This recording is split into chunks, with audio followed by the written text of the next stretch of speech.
queridos alunos do curso Professor Clemilson, tudo bem com vocês? Aqui é o professor Tibério Secontes e hoje nós iremos trabalhar no CPC Resolve, corrigindo e resolvendo a questão 7 da prova azul do Enem Linguagens do ano passado. Acompanhe comigo, por favor. Questão 7, temos aqui um texto que diz assim: um amor desse era 24 horas lado a lado, um radar na pele, aquele sentimento alucinado, coração batia acelerado. Veja como nessa primeira estrofe a percepção que a gente tem é de que a relação de amor entre o eu lírico e a pessoa com quem ela tinha essa relação idílica se parece, tem uma conotação positiva. Vejamos se essa conotação ela prevalece nos demais versos. Bastava um olhar para eu entender que era hora de me entregar para você. Palavras não faziam falta mais. Só de lembrar do seu perfume, que arrepio, que calafrio que o meu corpo sente. Nem que eu queira, eu te apago da minha mente. Veja como as sinestesias, as sensações que os pensamentos desse sentimento, dessa relação causam no eu lírico, né? Ele fala assim, em arrepio, em calafrio.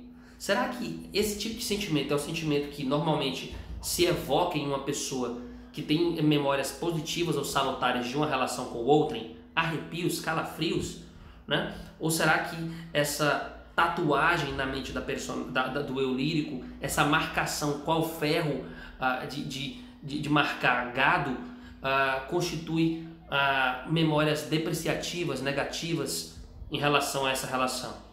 O último verso fecha dizendo, arremata: esse amor deixou marcas no meu corpo. Esse amor, só de pensar eu grito, eu quase morro. Então a gente percebe que os últimos versos, contrapondo aquilo que talvez em princípio nos primeiros versos a gente consiga refletir ou reverberar, na verdade se demonstra que esse amor, uma vez que marcava o corpo e causava pavor, morte ou ânsia, certamente reverbera-se a ideia de que essa relação era uma relação de, na pior das hipóteses, abusiva, e que o eu lírico era vítima aí de algum tipo de perseguição ou sofrimento. Nesse sentido, a questão quer saber: essa letra de canção foi composta especialmente para uma campanha de combate à violência contra as mulheres, buscando conscientizá-las acerca do limite entre o relacionamento amoroso e o relacionamento abusivo. Para tanto, a estratégia empregada na letra é a... Então note, lendo o comando dessa questão, a gente percebe que ela vai explorar a competência 7, misturando aí aspectos da habilidade 21, que vê no texto uma maneira de estimular mudanças de comportamento social, ou ainda também da habilidade 23, onde você vai ter que perceber os recursos criativos nas estratégias utilizadas para o convencimento ou impactação dos leitores. As alternativas dizem: a revelação da submissão da mulher à situação da violência que muitas vezes a leva à morte. B. A ênfase na necessidade de ouvirem os apelos da mulher agredida que continuamente pede socorro. C. A exploração de situação de duplo sentido que mostra que atos de dominação e violência não configuram amor. D. A divulgação da importância de denunciar a violência doméstica que atinge um grande número de mulheres no país. E a naturalização de situações opressivas que fazem parte da vida de mulheres que vivem em uma sociedade patriarcal. Então veja, o comando da questão pede para que você assinale a estratégia empregada na letra. E na dicotomia entre aquilo que os primeiros versos emanam e aquilo que os últimos versos emanam, a gente percebe que existe uma ambiguidade, um duplo sentido na maneira que esse relacionamento é explorado. O que nos vai conduzir à alternativa C, onde se diz que uma das estratégias empregadas no texto é a exploração da situação de duplo sentido, que mostra que atos de dominação e violência não configuram o amor. Portanto, o gabarito para a questão 7 do Enem ano passado é a alternativa C. Fiquem atentos e de olho, porque mais à frente o professor Tibério irá comentar outras questões do ano passado com vocês no CPC Resolve. Até lá!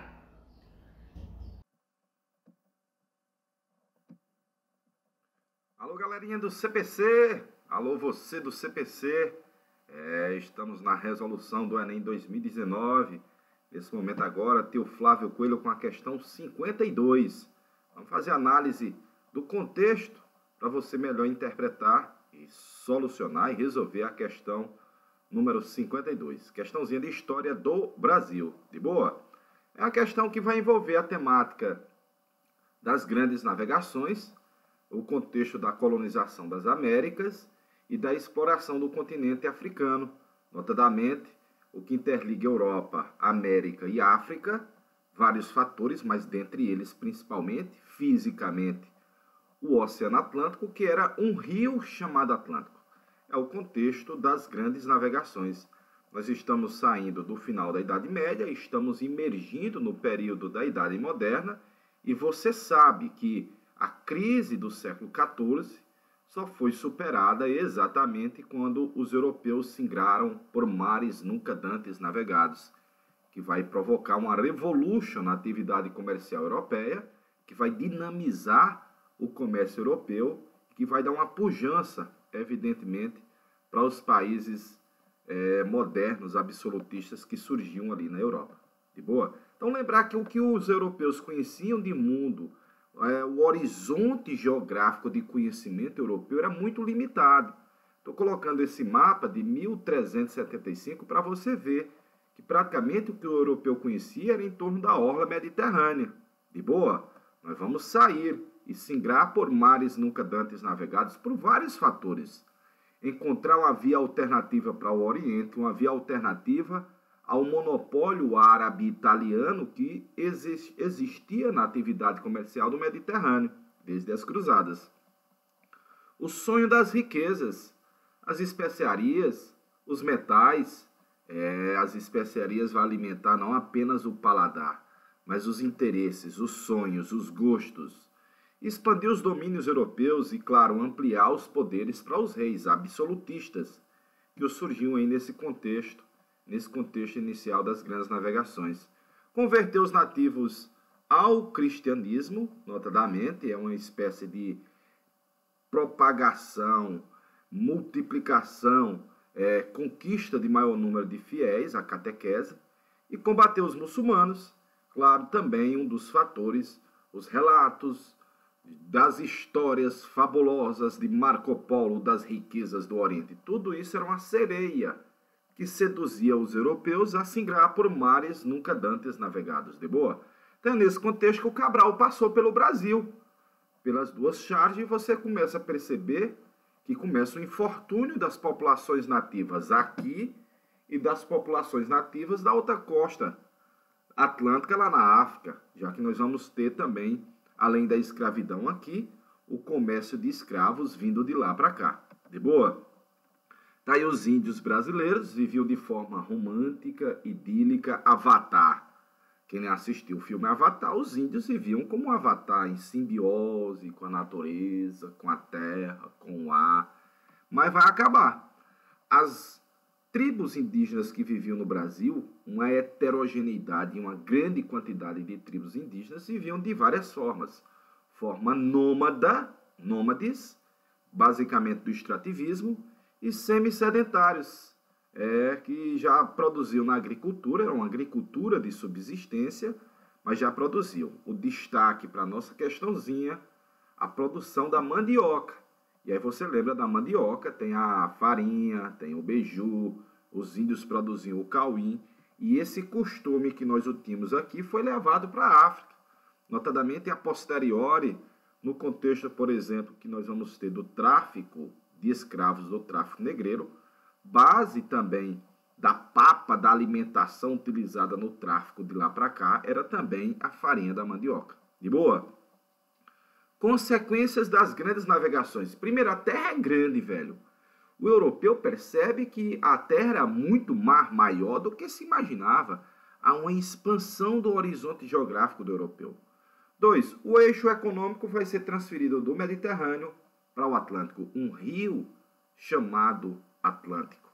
O Atlântico interliga a América, a África, a África, a América, a América, Europa, a Europa, a América, a Europa, a África, a Europa, ao Oriente, as Índias, e o trâmite de mercadorias, e notadamente, as cidades italianas mediterrâneas vão ruir com essa transferência do eixo econômico, da importância econômica agora dos países atlânticos. Os países mediterrâneos vão ruir economicamente e não vão participar desse contexto das grandes navegações. A Europa passa a ser o cerne do mundo, o centro do mundo, e com os europeus vão expandir os tentáculos da religião cristã, fortalecendo os estados nacionais europeus à medida que sugava-se riquezas, que vai potencializar um crescimento técnico-científico da Europa. A posteriori, iluminismo e também revolução industrial é resultado de uma acumulação primitiva de capitais, sugando dos outros territórios. Finalizando, muitos povos explorados, dominados, lembrar da escravidão moderna, que vai ser uma escravidão étnica e que vai também contribuir para acumular capitais, dividendos entre as potências europeias. De boa? Diversificamos os costumes, o consumo e as doenças. E, notadamente, nós vamos ter troca e adaptação de gêneros. Por exemplo, a mandioca made in América, dos povos tupis do litoral brasileiro, a mandioca e a farinha passou a ser levada para a África, passou a ser levada para o continente africano, produzida lá. O milho também passou a ser levado para lá. O tomate brasileiro, americano, melhor dizendo, vai ser levado para a Europa. A cana-de-açúcar indiana foi trazida pelos portugueses e assim sucessivamente. Nós tivemos umas trocas de gêneros produtivos e adaptados, evidentemente. Então, eu costumo dizer que as grandes navegações é uma primeira globalização. Então, a Terra se tornou grande, gigantesca, de boa? Show, né não, galerinha? Vamos para a questão 52. O processamento da mandioca era uma atividade já realizada pelos nativos que viviam no Brasil. Entretanto, ao longo da colonização, a produção da farinha foi aperfeiçoada. A produção da farinha foi aperfeiçoada e ampliada, tornando-se lugar comum em todo o território da colônia portuguesa. Com a consolidação do comércio atlântico em suas diferentes conexões, diferentes conexões, a farinha atravessou os mares e chegou aos mercados africanos. Escravidão, farinha e tráfico, um novo olhar sobre as relações entre o Rio de Janeiro e Benguela, na África. Considerando a formação do espaço atlântico, então é uma questão que vai exigir de você tanto conhecimento histórico, de boa. 2, o próprio texto, o próprio texto exposto, concedido aí na questão, vai lhe dar subsídios para você responder e também conhecimentos geográficos, de boa. Considerando a formação do espaço atlântico, esse produto exemplifica historicamente o que? Letra A de aprovado, a difusão de hábitos alimentares, já que você viu que a mandioca passou a ser consumida também na costa africana, passou a ser também produzida e revendida lá no continente africano. O restante das alternativas estou colocando para você, os distratores, as incorreções, de boa? Então, tamo junto, foco nos estudos e até a próxima. De boa, na Lagoa.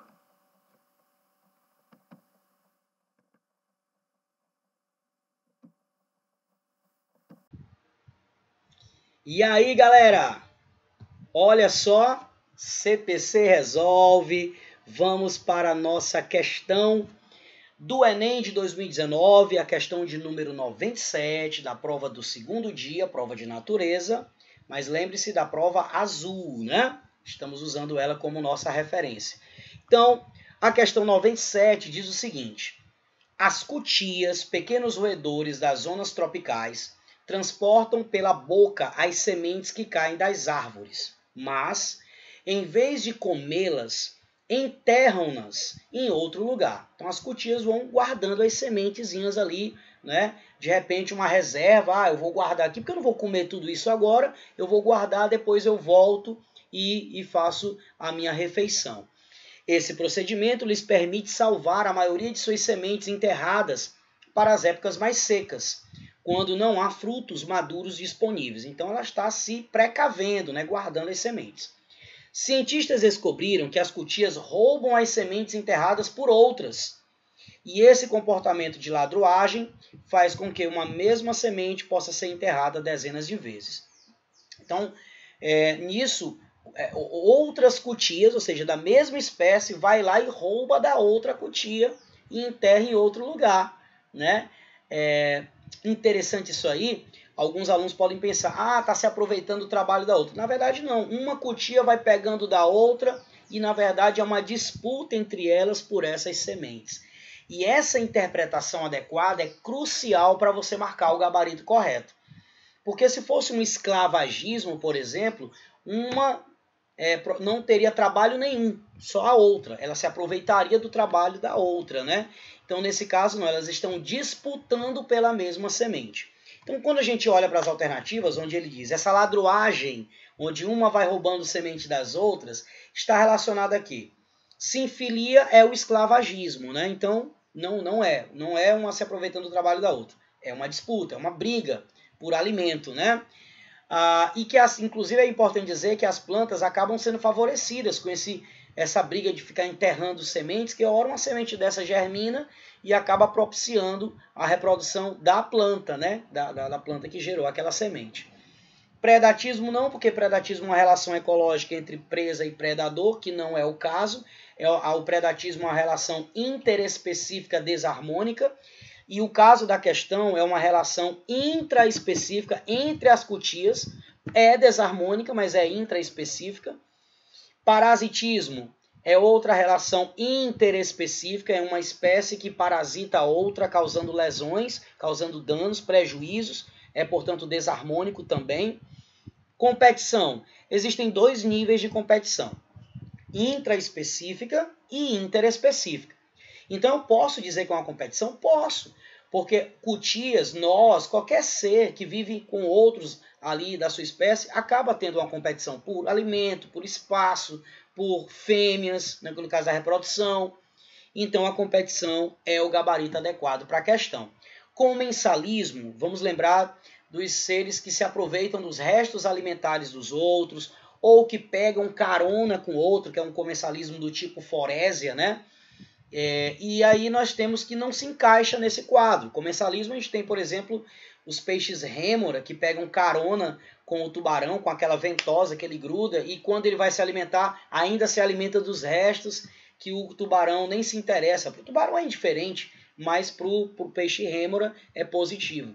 É uma relação mais zero chamado, né? Positivo para um e indiferente para o outro.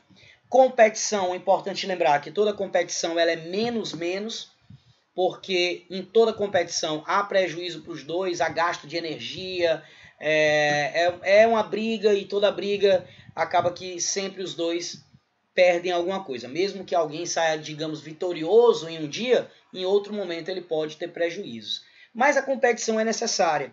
Ela faz parte do processo de seleção natural. Os mais aptos, os mais bem preparados, irão ter vantagens, irão se reproduzir e perpetuar essas características adiante. Beleza? Essa é uma questão que está dentro da competência 4, habilidade 14, que relaciona os aspectos vitais de relações com ambientes. O nível é fácil, porque se você conhecer as relações ecológicas, você mata na hora, não tem que analisar nenhum gráfico, não tem nenhuma coisa extra a ser analisada. E aí o gabarito letra D com a sua justificativa. Beleza? Até a próxima questão, galera. Valeu!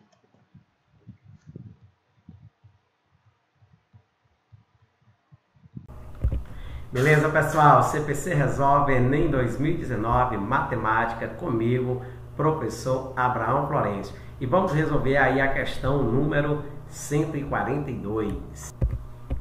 Nessa questão nós temos o seguinte enunciado. Em um condomínio, uma área pavimentada que tem a forma de um círculo com diâmetro medindo 6 metros é cercada por grama. A administração do condomínio deseja ampliar essa área, mantendo seu formato circular e aumentando em 8 metros o diâmetro dessa região. Mantendo o revestimento da parte já existente, o condomínio dispõe em estoque de material suficiente para pavimentar mais 100 metros quadrados de área. O síndico do condomínio irá avaliar se esse material disponível será suficiente para pavimentar a região a ser ampliada. Utilize 3 como aproximação para o valor de π. A conclusão correta a que o síndico deverá chegar considerando a nova área a ser pavimentada, é adquirir o material disponível em estoque. Será suficiente ou não será suficiente? Então, olhando para as alternativas, primeiro eu vou verificar a suficiência. Eu tenho 100 metros quadrados. Tinha 6 metros, que era o diâmetro original do meu terreno, que já estava pavimentado, de forma circular. Vou aumentar em 8 metros esse diâmetro. E tenho 100 metros quadrados disponível em estoque para fazer essa pavimentação. Será que é suficiente? Será que não é? E se for, é porque a área a ser pavimentada mede quanto? A nova região a ser pavimentada, se não for suficiente o material que eu tenho, também mede quanto? Então é isso, pessoal, que a gente vai fazer. Fica ligado que os comandos da questão, aquilo que você não podia esquecer, pessoal, é exatamente essas partes aqui que eu vou marcar aí para vocês, super importante. Ela tem um formato circular com o diâmetro inicial medindo 6 metros, beleza? E está toda cercadinha por grama, ou seja, ela está pavimentada. Nós vamos promover um aumento em 8 metros. É outra parte importante do problema. E eu sei que em estoque, tá aqui, ó, em estoque, a gente tem material suficiente para 100 metros quadrados. De acordo com essas informações, o que é que então nós podemos concluir como alternativa correta? Vamos ver aí? Vamos lá. Vamos de alternativa correta agora? Para encontrar a alternativa correta, pessoal, basta que a gente então calcule aí as áreas. A área inicial com um diâmetro de 6 metros significa que o raio é a metade, 3 metros. A fórmula da área circular, dessa região circular, πr1 ao quadrado, substituindo π por 3, né? E o R1, que mede 3 por 3, eu vou ter 3 vezes 3 ao quadrado. Então, pavimentado, eu já tenho 27 metros quadrados. Vou ampliar, tá? De 6 metros, com mais 8 metros o diâmetro. Então, o novo diâmetro da região nova passa a ser 14 metros. Isso faz com que o raio 2 desse segundo terreno, dessa segunda região ampliada, seja 7 metros. A área 2, então, vai ser πr2 ao quadrado.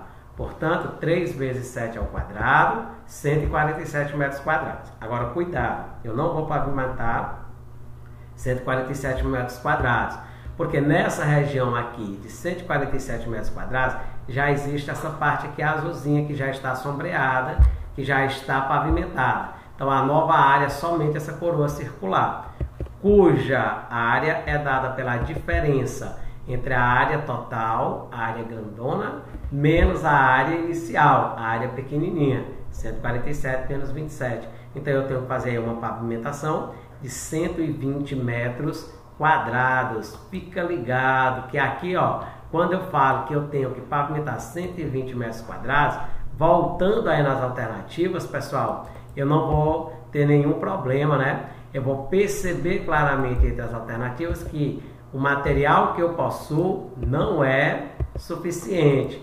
E ele não sendo suficiente, pessoal, por quê? Aí eu tenho que ver qual a alternativa que vai se adequar, dizendo por quê que ele não é suficiente. Ele não vai ser suficiente, pois a área da nova região a ser pavimentada é de 120 metros.